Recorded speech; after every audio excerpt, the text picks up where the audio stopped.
friends, welcome back to my channel. I hope that you're doing well.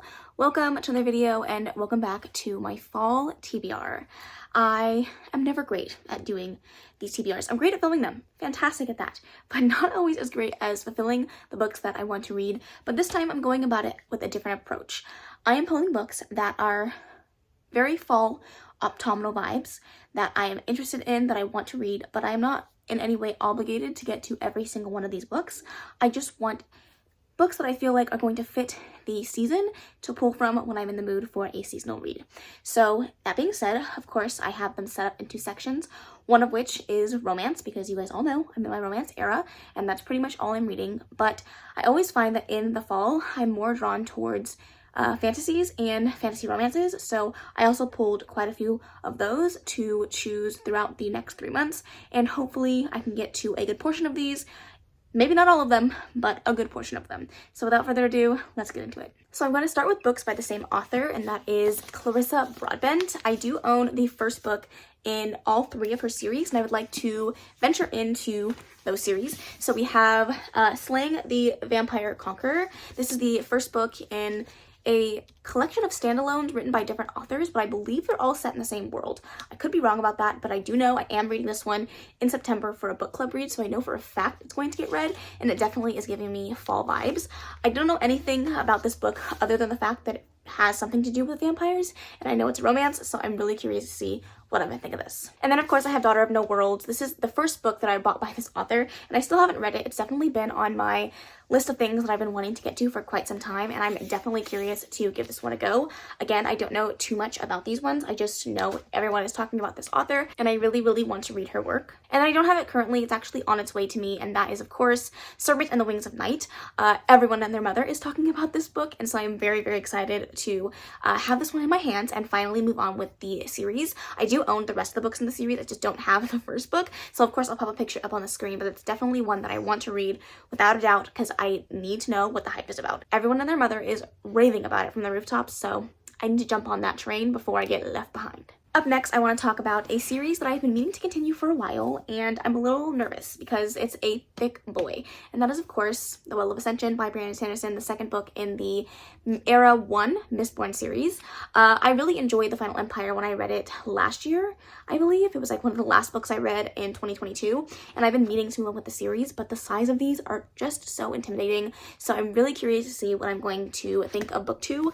It is, it's like 800 pages, so somebody send help, pray for me, but I'm going to hopefully get to this one in the next 3 months or so. Speaking of books that everyone is talking about, Divine Rivals by Rebecca Ross. Literally, I've heard nothing but good things about this book, and I need to know what everyone is talking about. I've heard it's some of people's favorite books of the year, and I just need to know. I know that it is set in the past. I know that it has to do with letter writing between two people. It's a hate to love, enemies to lovers fantasy. So I'm really curious to give this one a go. I do own the audiobook of this one, so it shouldn't be hard for me to get to, but I'm really curious about this one. Then my friends and I in October are going to be reading Empire of the Vampire, so I figured I'd put it on this list because this is definitely giving fall vibes. This is one that I have been putting off for quite some time because it is so chunky, but I want to love it. I have read Jay Kristoff's other adult fantasy series, Nevernight, and I really enjoyed that one, and I loved the writing, but I've definitely heard mixed reviews about this book and the expectations that it was held to and somehow didn't deliver. So I'm gonna try to keep my expectations lower for this one, but I am still really excited for it. Clint's husband Sterling absolutely loves this book, so I'm just trying to curb my expectations, but also go in with a lot of excitement. And I don't know anything about it. It has to do with vampires. That's it. That's all I know, but I'm excited for it. One that is giving full-on fall vibes, and I've heard nothing but great things so far, and that is Foxglove King by Hannah Whitten. This is one that I have been like chomping at the bit to read. First of all, it's gorgeous, stunning, cannot wait to read it, but I've also heard that it's beautiful and lyrical and really well written, so I'm really curious to see what I'm gonna think of it. Again, do I know the synopsis? No. Do I want to read it? Yes. A few more special editions that I want to get to. God Killer by Hannah Canner. This cover. just screams fall, and I have to get to it. Again, another book that has been on a lot of people's favorites list of the year so far, so I'm really, really curious what I'm gonna think of it. I think this is about a girl who makes a living killing gods, but then she finds a god that she cannot kill. And it is a short one, so hopefully it doesn't take me too long. I'm just really, really excited about this one. If I don't love it, I'm gonna be so disappointed. Up next, we have The Curse of Saints by Kate Dramis, another book that my friends and I have talked about reading in the months of the fall time. I don't know exactly when, maybe next month, but this is definitely one that I'm really, really excited for. I have been looking forward to reading some more adult/YA fantasy for a while, and I feel like this is just my time. And if I don't fall into the vibes now, I'm never going to get there, and I'm just going to continue to read romance, which is totally fine. I have no complaints here, but I want to read it. I don't know anything about it, literally not a single thing, but the cover's gorgeous, and under the cover is just absolutely stunning. So hopefully it's as beautiful on the inside as it is on the outside. Another fantasy that I'm really, really curious about is Bring Me Your Midnight by Rachel Griffin. This is one that I feel like I have to read. I have to read it or I'm going to simply expire from this earth. I have no idea what it's about. You seen a theme? I wonder. I tend to not know much about my books when I go into them. I just want to read. I just want to experience good stories. And I have read both of Rachel Griffin's other two books and loved them. So I'm very, very excited for this. And when you have books that look as beautiful as this one does, I need to read it. And the last fantasy on this list is Blood Mercy by Vila Roth. I've heard, again, nothing but great things about this fantasy romance that literally everybody and their mother is talking about. Granted, just recently the audiobooks have come out, so people have been ranting and raving about this book that is literally massive, and they've all read it physically.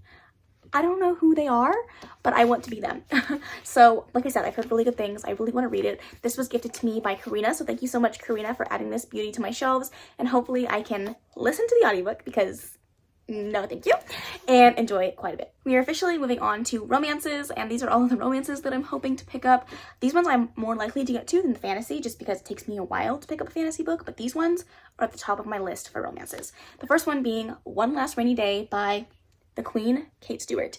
This is the first book in a new series after the events, I believe, of the Ravenhood. So this is the Ravenhood Legacy, and I'm ready for the tears, I'm ready for the pain, I'm ready to go through all the emotions all over again, and I cannot wait to read this. A big book that I'm excited for, and most of these are dark just because I feel like dark romances fit the fall vibes, and that is Ritual by Chantel Tessier.